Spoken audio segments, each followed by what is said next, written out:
শতাব্দীতে ভগবান শ্রী রামকৃষ্ণদেব যে সমস্ত গল্পের মাধ্যমে তার ভক্তদেরকে শিক্ষাদান করেছিলেন, সেই গল্পগুলি যেমন ছিল গভীর তাৎপর্যপূর্ণ, তেমনই শিক্ষাপ্রদ, চৈতন্যদায়ক।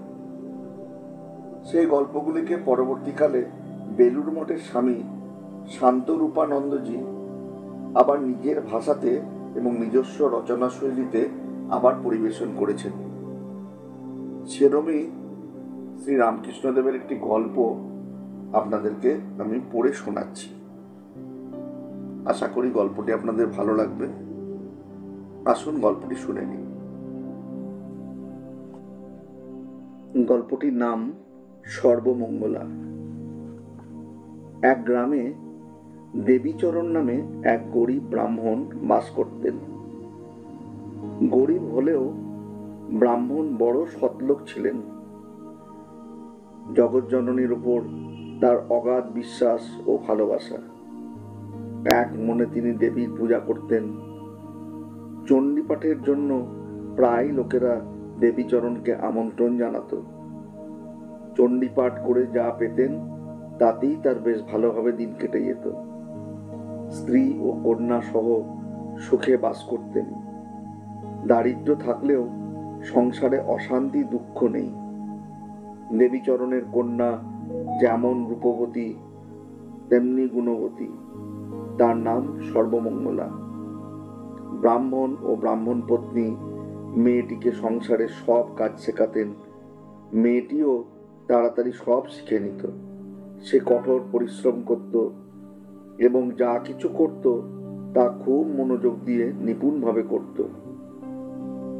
সর্বমঙ্গলার বিয়ে দেবার সময় হলো। সর্বমঙ্গলার মা দেবীচরণকে বললেন, সর্বমঙ্গলার জন্য একটি উপযুক্ত পাত্র দেখো, কিন্তু কেই বা গরিব মেয়েকে বিয়ে করবে? আমাদের তো দেবার কিছু নেই। দেবীচরণ বললেন, তুমি ওর জন্য কিছু ভেবো না। আমাদের মেয়ে রূপে লক্ষ্মী, গুণে সরস্বতী। সর্বমঙ্গলার মতো পরমা সুন্দরী ও গুণবতী মেয়ে আর কে আছে? তুমি ঠিক বলেছ, সর্বমঙ্গলার কোনো তুলনা নেই। যেমনি ভালো তেমনি কাজের মেয়ে। খুব দক্ষতার সঙ্গে সব কাজকর্ম করে। ও রান্না বান্না চমৎকার, আর সেবা যত্ন করে লোককে খুশি করে ও আনন্দ পায়। সুতরাং ওর বিয়ের জন্য আমাদের ভেবেচিন্তে কোনো লাভ নেই। মা দুর্গা সব ঠিক করে দেবেন। কয়েক সপ্তাহ পরে এক দয়ালু জমিদার এই গ্রামে এলেন। সর্বমঙ্গলা তার চোখে পড়ে। মেয়েটিকে তার এত ভালো লাগলো যে তিনি তার ছেলের সঙ্গে সর্বমঙ্গলার বিয়ে দিতে চাইলেন। দেবীচরণও রাজি। সর্বমঙ্গলার বিয়ে হয়ে গেল। বিয়ের পর সে শ্বশুর বাড়ি চলে গেল। ব্রাহ্মণ ও ব্রাহ্মণী মেয়েটিকে বড় ভালোবাসতেন। মেয়ে শ্বশুর বাড়ি চলে যাবার পর থেকে তাদের মনে ভারী দুঃখ। কিন্তু বহু ভাগ্যে মেয়ে বড় ঘরে পড়েছে, এই তাদের সান্ত্বনা। দেখতে দেখতে দুর্গাপুজো চলে এলো। দেবীচরণ তার স্ত্রীকে বললেন, দেখো, মায়ের কৃপায় আমাদের মেয়ে ভালো অবস্থাপন্ন ঘরে পড়েছে। আমাদের বাড়িতে এবছর দুর্গাপুজো করতে হবে, বুঝলে? কিন্তু আমরা যে বড় গরিব, কত কষ্ট করে নিজেদের খাবার জোগাড় করতে হয়। কি করে মার পুজো করব আমরা? কেন, মা কি তবে শুধু ধনীদের, গরিবদের জন্য নয়? মা কি আমাদের পুজো নেবেন না? আমাদের যা সামর্থ্য তাই দিয়েই মায়ের পুজো করব। দুর্গোৎসবের আর দেরি নেই। দেবীচরণ বললেন, মায়ের প্রতিমা করে পুজো করতে হবে, কি বলো? তার স্ত্রী বললেন, হ্যাঁ, আর পুজোর সময় সর্বমঙ্গলা এলে আরো ভালো হয়। দেবীচরণ একটি আদুলি নিয়ে কুমোর বাড়ি গিয়ে বললেন, এবার আমার বাড়িতে দুর্গাপুজো করব ঠিক করেছি। বাপু, এই আদুলিটি রাখো, আর আমাকে ছোট করে মায়ের একটি প্রতিমা করে দিও। কুমোর বললে, ঠাকুর, আপনি পাগল হয়েছেন নাকি? দুর্গাপূজা করতে তো অনেক টাকার দরকার। তাছাড়া 50 পয়সায় কখনো প্রতিমা হয়? দেবীচরণ বললেন, আমার কোনো টাকা পয়সা নেই, কিন্তু মার প্রতি আমার ভক্তি ভালোবাসা আছে। মায়ের কৃপা লাভে আমি ধন্য। কোনো কিছু না পেলেও আমি শুধু ফুল দিয়েই মায়ের পুজো করব। ব্রাহ্মণের কথায় কুমোর বিস্মিত। কিছুক্ষণ চিন্তা করে বললে, ঠাকুর, আপনার মনের ভাব বুঝেছি। আচ্ছা, আমি প্রতিমা বানিয়ে দেবো, আদলির দরকার নেই, আমি এমনিই করে দেবো। দেবীচরণ বললেন, সে হয় না বাপু, তোমাকে পয়সা নিতেই হবে।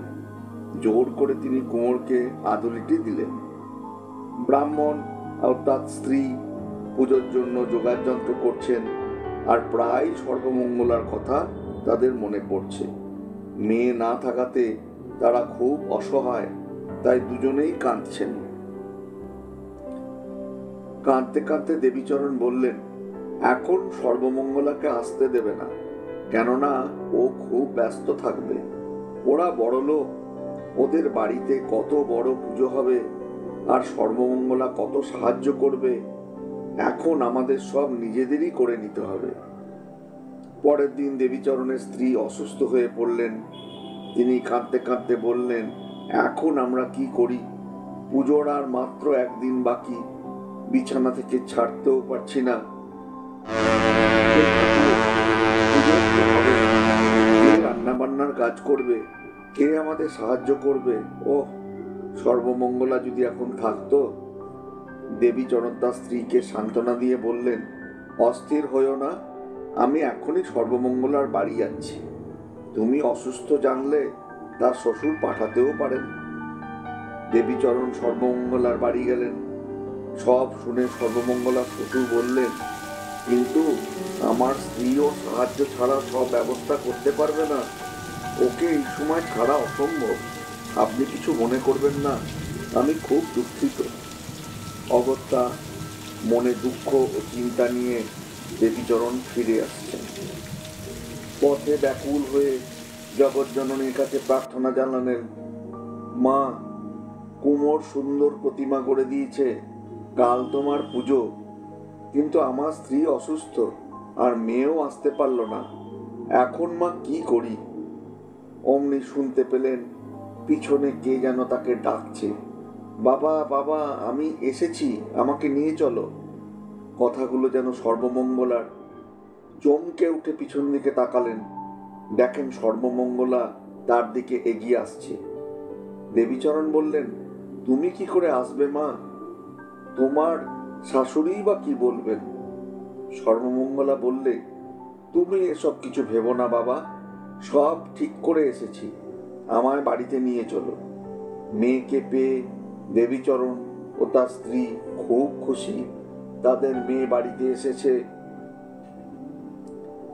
সে যেন আরো সুন্দর ও উজ্জ্বল হয়েছে।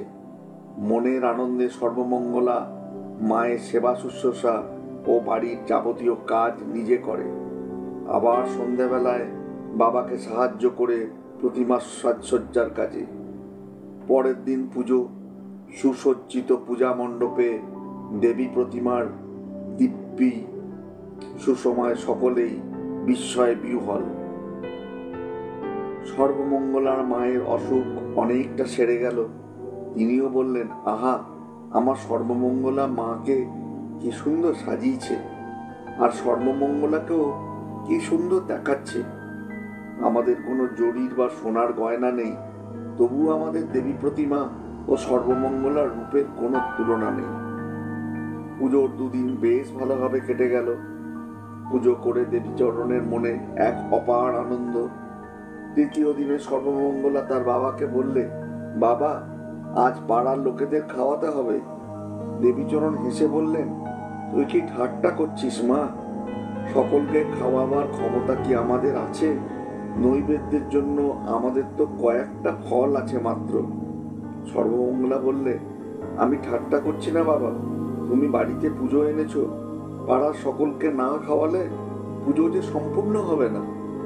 যাই, সকলকে নেমন্তন্ন করে আসি। এই বলে সর্বমঙ্গলা পাড়াতে চলে গেল। দেবীচরণ পূজার জোগাড় করতে ব্যস্ত। মনে মনে ভাবছেন, মেয়ের বড় বাড়িতে বিয়ে হয়েছে, তাই ভাবছে সকলকে খাওয়ানো খুব সহজ। স্নান সেরে দেবীচরণ পূজায় বসলেন। ইতিমধ্যে সর্বমঙ্গলা ফিরে এসেছে। সে পুজোর কাজে সাহায্য করতে লাগলো। দেবীর ধ্যানে দেবীচরণের মন দিব্য আনন্দে ভরপুর। প্রতিমাও জল জল করছে, মৃন্ময়ী যেন চিন্ময়ী। দেবীর জ্যোতিতে চারিদিক উদ্ভাসিত। দুপুরবেলা পাড়ার লোকেরা দলে দলে এসে উপস্থিত। সর্বমঙ্গলা সকলকে ফলারের নেমন্তন্ন করে এসেছে। দেবীচরণ চিন্তিত হয়ে বললেন, দেখেছ পাগলি মেয়ের কাণ্ড? তার স্ত্রী বললেন, তাই তো, এখন কি হবে? ওরা যখন দেখবে আমাদের দেবার মতো কিছু নেই, আমরা তো খুব লজ্জায় পড়ব। সর্বমঙ্গলা জোর দিয়ে বললে, তোমরা কিছু ভেবো না বলছি, আমার ওপর ছেড়ে দাও। আমি তাদের ডেকে এনেছি, আর আমি সকলকে মায়ের প্রসাদ খাওয়াবো। বাধ্য হয়ে দেবীচরণ অতিথি অভ্যাগতদের স্বাগত জানালেন।